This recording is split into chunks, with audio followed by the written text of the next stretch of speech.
Welcome back to Tort Talk. Here we are with Joe Fantini. I'm John Robinson. Mark is on the road this week, so it's just Joe and I, but we have a lot of information to update you on as we meet the midway part of Q4 2025. We're going to talk a lot about the platforms, the apps today, as well as some updates on Tylenol as well. Let's get started talking about social media addiction with the first trial scheduled in Los Angeles Superior Court at the end of January 2026. Where does that stand? What's the latest with social media addiction litigation, Joe? One of the litigations that everybody's keeping an eye on, and it looks like we're moving forward with the trial date. I believe it's going to be January 27th. We have parallel state court action going also while we have the MDL. So this case, the first trial case, is going to be in state court, and then it looks like we're locked in the MDL for the first trial there in April. So hopefully before the midpoint of 2026, we could have 2, potentially 3 trials, one in the state court action and then one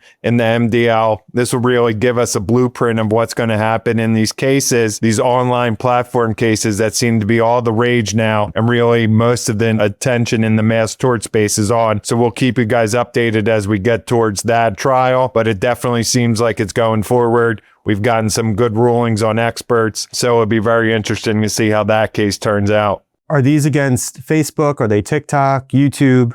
Yeah, so these initial cases, the social media addiction cases, is kind of against the big tech, like you're saying. So it's TikTok, it's Google, it's Facebook. Those are the defendants in this litigation, which is separate and different from some of the other ones we'll probably talk about down the road, like the online gambling addiction that we're seeing pop up here. The online gambling addiction is fairly new. We saw a bit of buzz about it at MTMP. What do you know about where those currently stand? Yeah, so that's a new litigation. Like you said, there's only been a couple lawsuits filed to date. We don't have a pending motion before the JPML for consolidation, but basically it seems like there's going to be tiers for the different levels of the potential plaintiffs, depending upon how much they were gambling and the debt that they owe. Basically, again, we're alleging that these platforms are addictive. Their algorithm makes people stay on there, wager money that they're not able to afford and pay, and not give adequate warnings that this could happen. So I think ultimately, probably midpoint of 26, we'll see a MDL formed for this online gambling addiction, which is one that popped up and everybody was talking about at Mass Tort May Perfect. And another one that everyone was talking about at MTMP was Roblox. We've talked before about how terrible these cases are, and cases are building. There could be an MDL form following the JPML hearing in December. And we saw this week that the Texas AG sued Roblox, alleging the gaming platform deceived parents of potential dangers of the platform. Can you tell us where we're at in this litigation, in the timeline, and what things look like as we reach the end of the year?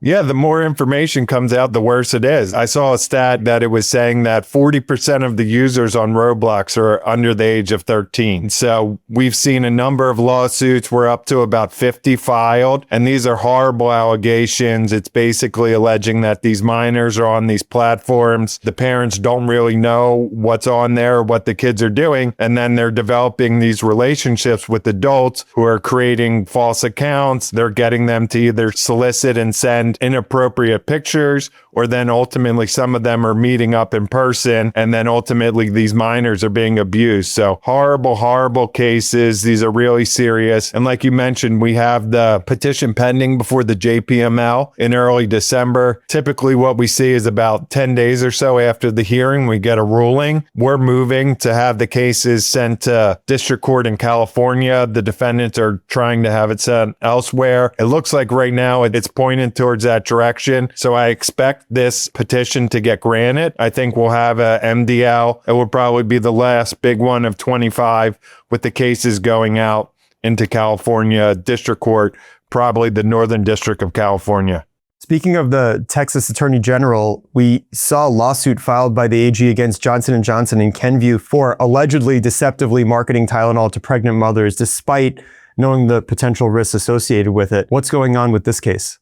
Right. Like you mentioned, we saw the Texas AG file the lawsuit against Roblox. In addition to the Texas AG, also the Kentucky AG and the Louisiana AG has filed similar lawsuits. Going on in the Tylenol litigation, the Texas AG right now is the only one to bring action. They're alleging that Johnson Johnson marketed these Tylenol medication to pregnant women and didn't give the adequate warnings. It's been really interesting, and we have next week the oral argument coming up before the Second Circuit. And the issue is whether or not the plaintiff's expert should be excluded, like the district court found, or if they should come in. So we saw the administration came forward with a study and an expert that said there is a relationship between using Tylenol during pregnancy and autism and ADHD, but there was just another study that came out that said there's no clear link.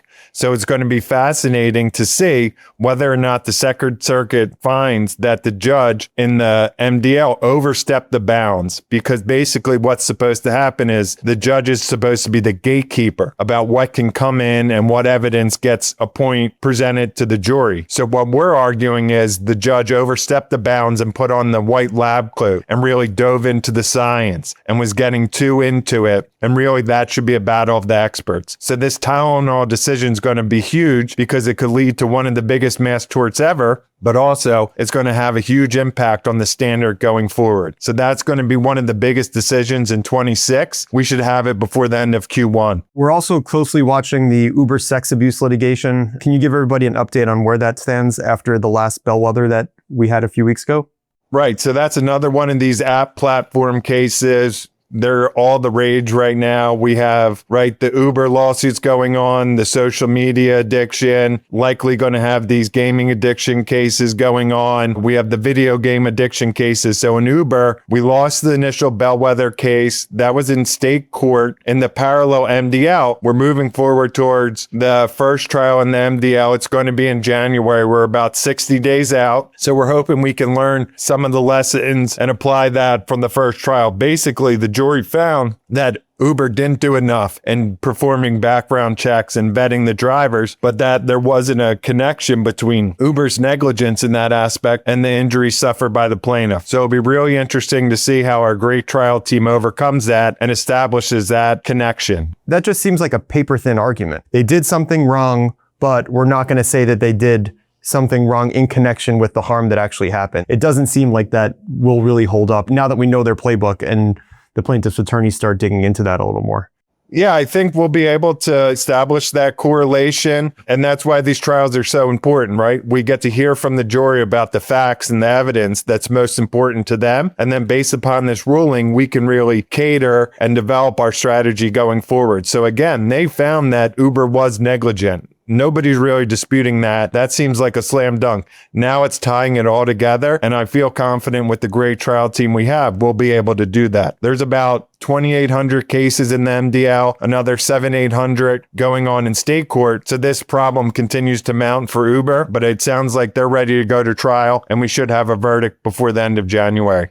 Well, it seems like mass torts has officially entered the platform era. We've moved on mostly from medical devices and from dangerous drugs. We still have some bad ones out there, but all the new news that we hear in mass torts is all related to these apps and these platforms. What used to be just the effects on children, now we're looking at adults. These OpenAI lawsuits hitting the news. A lot of things are going to happen at the end of this year and as we enter Q1 of 2026. As always, Joe, thank you so much for joining us. The best 10 minutes in mass torts each week here on Tort Talk. Thanks for having me, John.